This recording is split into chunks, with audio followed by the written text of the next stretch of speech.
Nosso convidado hoje é o jornalista e ex-deputado, uma liderança do PV, Fernando Gabeira. Ele lança em BH o livro de memórias Onde Está Tudo Aquilo Agora? Minha Vida na Política.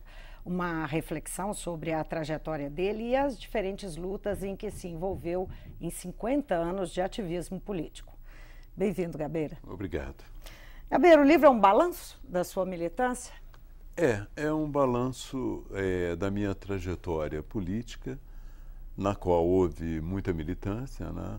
E em certos momentos houve também períodos em que a militância se reduziu a um trabalho no exílio, trabalho de propaganda, de estudo e tal. Mas são 50 anos vividos na história do Brasil, 50 anos nos quais eu tive participação e faço algumas observações sobre esses diferentes momentos, né? É claro que nem todos os momentos eu tive uma participação como político profissional. Há muito tempo eu fui jornalista, então algumas coisas eu acompanhei como jornalista, mas sempre perto da militância. 50 anos, né? É muito tempo. Quando você olha para trás, qual a impressão que você tem daquele jovem Gabeira que era jornalista, começando ainda na profissão, com alguns anos de profissão e se envolveu na militância, inclusive num sequestro, né? Olha, a impressão que eu tenho, né, é de que poderia ter sido diferente. Não é? A gente sempre pensa... Poderia no sentido... quando era jornalista, eu me dedicava muito ao tema. Estudava muito jornalismo. Para que você tenha uma ideia, quando eu comecei no jornalismo aos 17 anos, eu já tinha lido um livro sobre jornalismo em inglês, que era uma coisa rara naquela época. Eu tinha já uma série de ideias sobre como se escrever um primeiro parágrafo, que nós chamávamos de lead, não é? Nós éramos fanáticos por essa precisão. O Roberto Drummond, coitado, ele passava horas diante da máquina de escrever, julgando, tirando papel e colocando papel para chegar ao que ele achava que era a precisão naquele texto. Então, se eu tivesse sido jornalista apenas, talvez eu tivesse tido uma evolução profissional muito boa e tivesse hoje, talvez, tecnicamente mais preparado para voltar à profissão. Hoje eu volto à profissão. Mas você não abdicou da profissão? Não abdiquei, mas ela sofreu uma revolução muito violenta. Eu acho que poucas profissões no mundo sofreram uma revolução como a do jornalismo. Essa revolução é caracterizada muito pela presença da internet, entende? Esse trabalho online. Quando eu trabalhava como jornalista, né, eu tinha o quê? Eu escrevia, tinha uma máquina de escrever, uma Remington portátil que eu consegui, e tinha uma pequena câmera Rolleiflex que o Binômio me deu.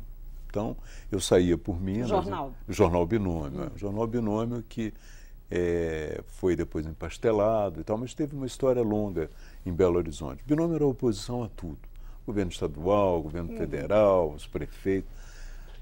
Se há governo, foi como. E nós trabalhávamos pura e simplesmente escrevendo, coletando dados, escrevendo, fazendo uma ou outra fotografia. Mas as coisas avançaram tanto hoje que com a internet você pode fazer fotografia, você pode escrever, você pode apresentar uma animação, você pode filmar, você tem uma série, um poder de transmissão da notícia ou da história, eu não diria nem da notícia, mas um poder de transmissão da história que naquela época você não tinha tanto. Essa pergunta que dá o título ao seu livro, onde está tudo aquilo agora? Dá a impressão que tem muita coisa que foi perdida. Exato. O que foi perdido para você? Olha, a ideia falando desse da sua título, trajetória política. Claro. Eu vou te colocar mais ou menos a ideia do título para você ver. Ela é baseada numa frase de um imperador romano chamado Marco Aurélio. Não é propriamente o Marco Aurélio, o juiz que nós conhecemos, mas um imperador romano que era um filósofo. Então ele dizia sempre, onde tudo aquilo agora, onde está tudo aquilo agora, né? Quando ele estava avaliando a vida dele. E eu também sentei na mesa pensando, onde está tudo aquilo agora? Onde está, por exemplo, o sonho de construir uma sociedade mais justa, o socialismo? Não é? Ele está perdido? Eu acho que o sonho do socialismo se perdeu por causa do próprio socialismo. Ele hoje é uma referência do século passado, ele não é mais... É claro, você eventualmente pode ter aqui um partido socialista, que se diz socialista, mas o sonho do socialismo se perdeu porque ele historicamente foi desqualificado. Não é? Desqualificado na União Soviética, que acabou se rompendo, desqualificado em países como Cuba, na Coreia do Norte. A própria China hoje é um país socialista, entre aspas, mas que tem uma economia capitalista, né? Então, a ideia do socialismo... Mais pelos princípios ou mais pela incapacidade do ser humano de alcançar um ideal a que ele se propôs? Olha, é uma pergunta interessante. Eu acho que é difícil você dizer que é apenas incapacidade dos seres humanos alcançarem.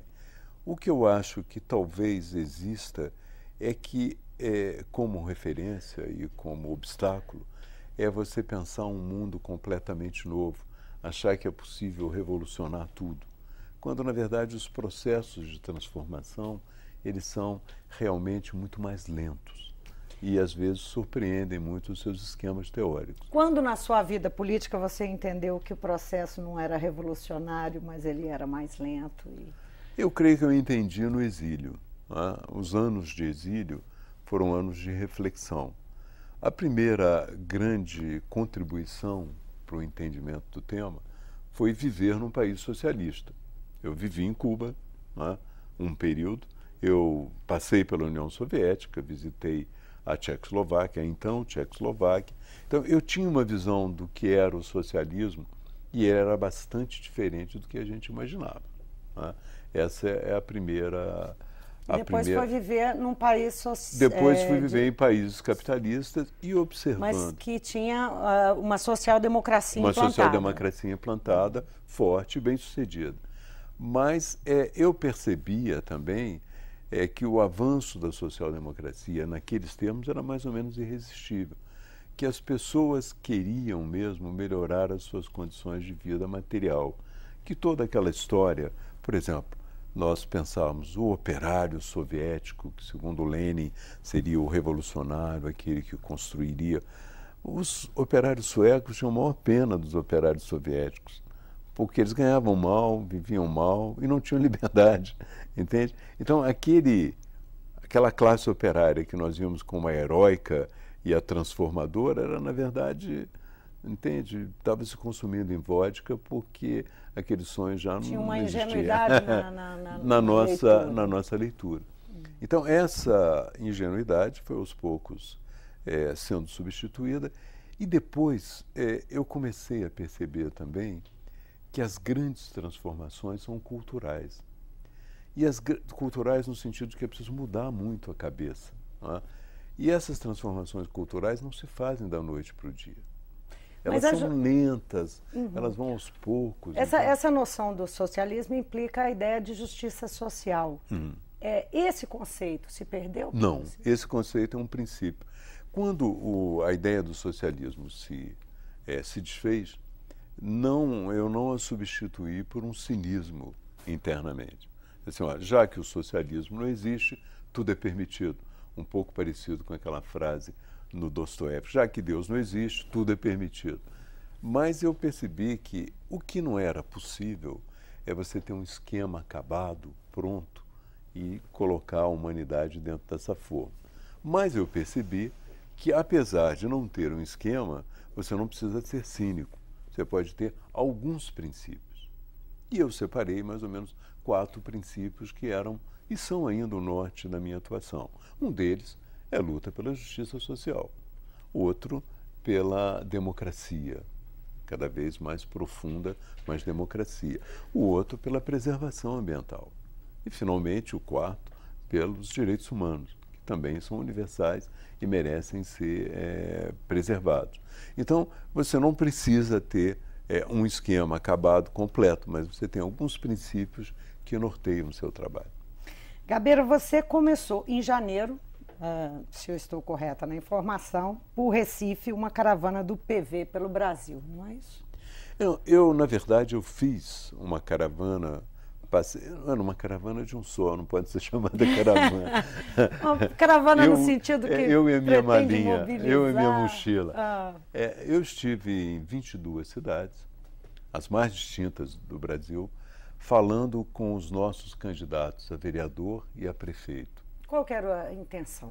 A intenção era transmitir a eles a ideia de que é possível lutar por uma cidade sustentável, não é? Inteligente e humana. Isso significa que a gente tinha que mudar muitas coisas na cidade. Tínhamos que trabalhar melhor a questão da mobilidade urbana, tinha que trabalhar melhor a questão da sustentabilidade, tínhamos que pensar na economia criativa que abre possibilidades. Enfim, eu ofereci para eles o esboço de um programa para atuação. E ao mesmo tempo, a minha intenção era tentar formar os jovens e as pessoas que apareciam para esse novo momento. Que a maioria das pessoas que hoje entram na política pensa em subir de vida, melhorar de vida. E eu dizia para eles, eu tenho dito, olha, quem quiser enriquecer não deve vir para a política. Porque o que o político pode almejar com sinceridade é, no máximo, um salário digno, como um funcionário público. Mas se quem quiser enriquecer tem que ir para a iniciativa privada. A política não é o lugar para isso. Então eu tentei também, ao longo dessa longa, desmontar um pouco as expectativas de muita gente que vem com a ideia de carreira e de enriquecimento para a política. Você já terminou esse trabalho? Terminei porque ele era articulado com as eleições, né? As eleições municipais. Eu fiz exatamente com os candidatos a prefeito e vereadores, preparando-os para as eleições municipais e para depois, caso fossem eleitos, né? Agora eu vou começar uma outra, falando um pouco sobre os desafios do Brasil. Aí vai ser uma questão nacional, vão entrar os grandes temas nacionais. Você falou, fez uma crítica a fazer carreira na política. Por quê? Não, eu posso chegar à crítica de fazer carreira na política, mas eu falei primeiro na crítica de fazer fortuna na política, né? Eu acho que a política não é um espaço onde você ganha dinheiro a ponto de acumular.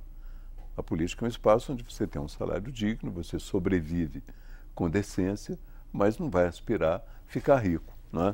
Agora, quanto à carreira na política, também é uma outra questão. Eu acho que a política, aí já é uma segunda questão. Eu estou separando a sua pergunta. A carreira na política, eu até entendo. A pessoa que, como Obama, que começou como senador, tinha o objetivo de ser presidente da República, foi presidente da República, e outros que ascenderam assim. Agora, eu não vejo a carreira na política como algo tão importante. Eu prefiro na política aquelas pessoas que não têm necessariamente nenhum apego à carreira, mas que estão ligadas no processo histórico, que cumprem o papel que elas acham que deve ser cumprido naquele momento, independente ou não se isso vai melhorar a sua carreira. Essa movimentação que você fez, é evidente que é um líder dentro do partido. Tem a ver com uma busca de resgate da legenda? Várias vezes o PV já foi acusado de ser um partido, uma legenda de aluguel, que não nasceu dessa forma, como outros tantos nasceram como legenda de aluguel, mas já foi acusado, bastante criticado. Tem a ver com um resgate, uma busca de formar quadros, de melhorar o partido? Eu acho que sim, porque existe essa questão de ser partido ou não de aluguel, existe a questão de você eleger pessoas que se elegem como candidatas do PV, mas têm um comportamento que não tem nada a ver com as características que o partido deveria ter.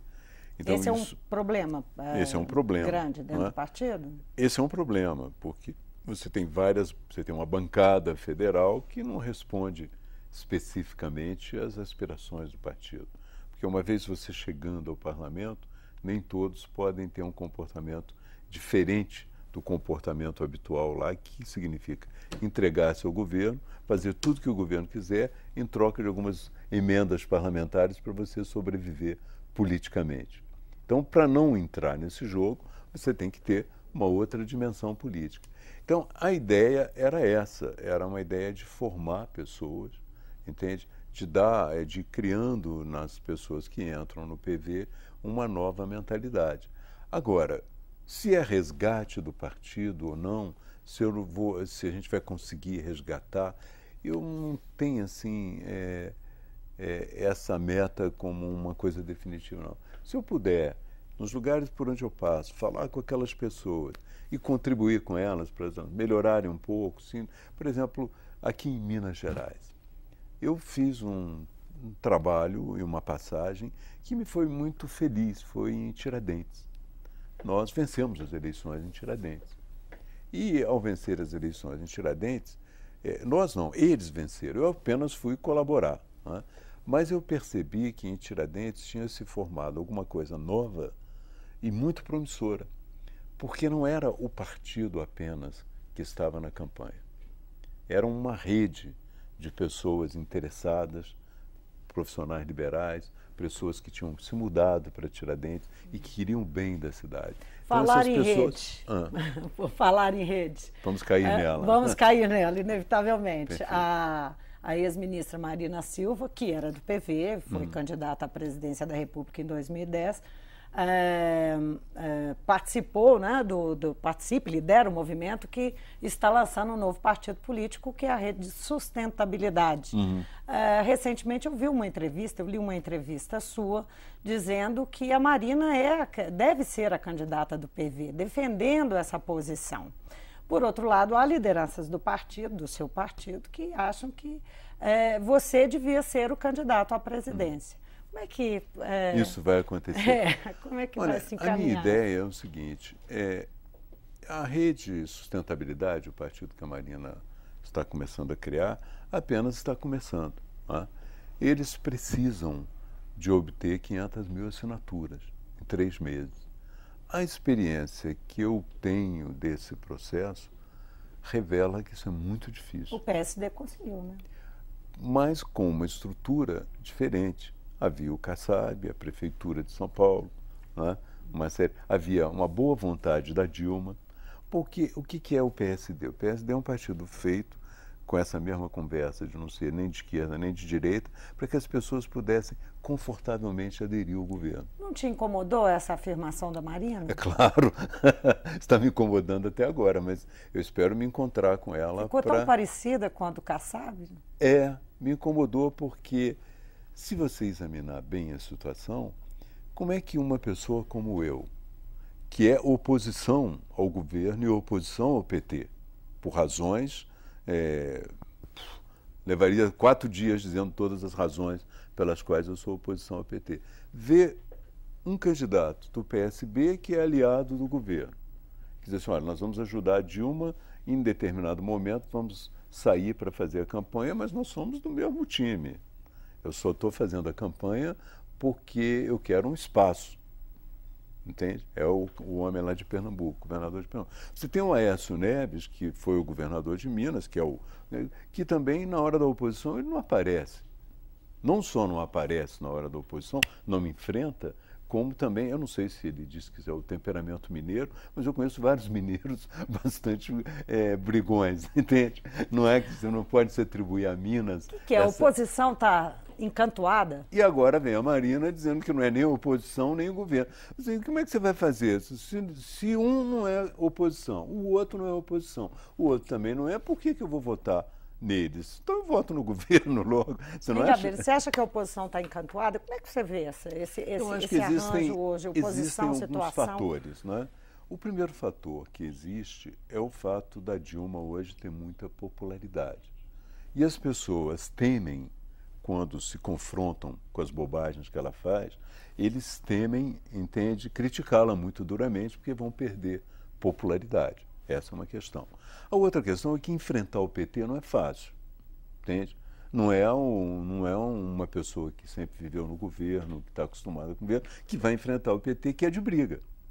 Então, para enfrentar o PT, tem que ser realmente pessoas de briga, até que saíram do PT. Entende? Mas tem que ser pessoas de briga, porque eles são duros, eles fazem uma campanha contra você na internet, inventam uma série de coisas sobre você e sobre a sua reputação, entende? Eles vão até as últimas consequências porque eles querem o poder. Não só querem o poder porque acham que tem um projeto para o Brasil, como querem o poder porque querem continuar com os empregos e as vantagens que eles obtiveram ao longo desse período. Você acha que essa é uma característica só quase todos eram meio do pobres. PT? Você acha que essa é uma característica só do PT? De quê?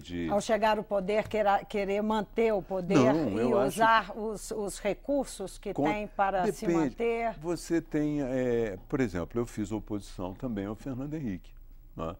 E fiz oposição sempre que podia.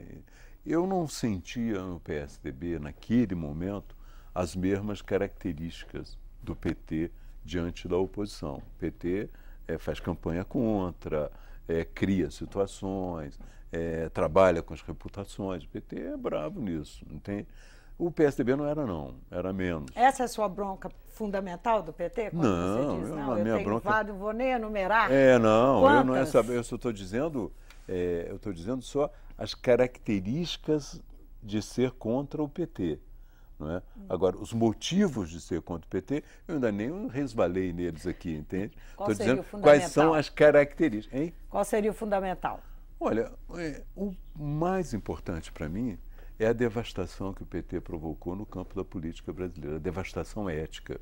O PT pegou os maiores bandidos e falou assim, nós vamos prestigiar essas pessoas. Então hoje você tem o Renan Calheiros é o presidente do Senado, graças também ao PT, a todo o processo que o PT criou. Mas, você tem o Eduardo Alves, que é Henrique Eduardo Alves, que é o presidente da Câmara dos Deputados. É outro também que não era para nem ser deputado, nem o Renan Calheiros era para ser senador. No entanto, eles estão dominando o processo, entende? O PT... O Lula Você acha que beija a mão isso do é uma Jader novidade Barbalho com o PT? E diz que o Newton Cardoso é o Pelé da política. Você imagina, quando você chega a dizer que o Newton Cardoso, eu estou dizendo porque é uma coisa de Minas, todo mundo vai entender. Quando o Lula vem dizer que o Newton Cardoso é o Pelé da política, é porque ele chegou num nível, entende, que para ele está tudo bem. Mas você acha que essas práticas e essas posições, inclusive essa discussão que você está levantando, que é a questão de ética, é uma invenção do PT? Isso é uma novidade com o PT? Não, eu não estou dizendo que seja uma novidade com o PT. A novidade é que o PT disse que veio ao governo para mudar isso. Ah, sim. E, no entanto, você tem dois tipos de gente. Uma pessoa que você não espera nada dela e ela realmente não faz. Não, Newton Cardoso chegou ao governo, eu sei que tipo de governo Newton Cardoso vai fazer. Jader Barbalho chegou ao governo, eu sei que tipo... Mas o PT, nós lutamos para o PT chegar ao governo. E lutamos com uma promessa de renovar a política brasileira. Gabeira, e ao invés de renovar... Não, espera. Ao invés de renovar a política brasileira, o que eles fizeram? Eles degradaram mais a política brasileira. Então, o PT é diferente dos outros nisso, porque ele matou a esperança. Ele traiu a esperança. Os outros não dão nenhuma esperança. Maior. Os outros não dão nenhuma esperança. O que diferencia o PV do PT e do PSDB, os dois partidos que polarizam hoje a política nacional? O PV é um partido que ainda não teve a oportunidade de governo. Ele tem, potencialmente, os mesmos defeitos dos outros. Se nós não trabalharmos o PV e se nós não trabalharmos muito no processo de formação e depuração ao longo da prática, nós vamos chegar a uma situação de que vamos compreender, infelizmente a própria Marina vai compreender, que não adianta você fazer partido no Brasil, porque no fundo aparecem as mesmas pessoas, o mesmo tipo de pessoa. Então você tem rede está fadada? Tem esse risco? Eu acho que corre o risco. Todos corremos o risco. O PV correu o risco, caiu nesse risco, que hoje tem muita gente no PV que devia estar em outros partidos, porque a cabeça é a mesma dos outros partidos, inclusive dos partidos mais atrasados, né? E a rede também pode cair, porque você acha que basta no Brasil você dizer assim, venham para o meu partido, nós temos excelentes ideias. E quem que vem? Vem muito carreirista, muito oportunista, muita gente que está esperando uma chance também de ascender. E você tem que estar preparado para isso, não só em termos teóricos, mas também em termos práticos de acompanhamento do cotidiano do partido. Só em uma palavra, você vai ser candidato nas próximas eleições? Não, você. Lamento até não ser candidato, Vai apoiar não a estar Marina? mais nessa. Eu gostaria de apoiar. Eu estou, como eu te disse, eu estou esperando um candidato de oposição. Eu apoio um candidato de oposição. Gabeira, foi um prazer ter Obrigado. você no mundo político. Obrigado. Eu conversei com o ex-deputado, jornalista Fernando Gabeira, que é uma liderança do Partido Verde. Ele veio a Belo Horizonte para lançar o livro Onde Está Tudo Aquilo Agora? Minha Vida na Política. Nós conversamos um pouco sobre essa trajetória dele e também sobre o PV, o partido em que ele está dando continuidade a essa trajetória. O Mundo Político fica por aqui. Obrigada por nos acompanhar aí de casa e até o próximo programa.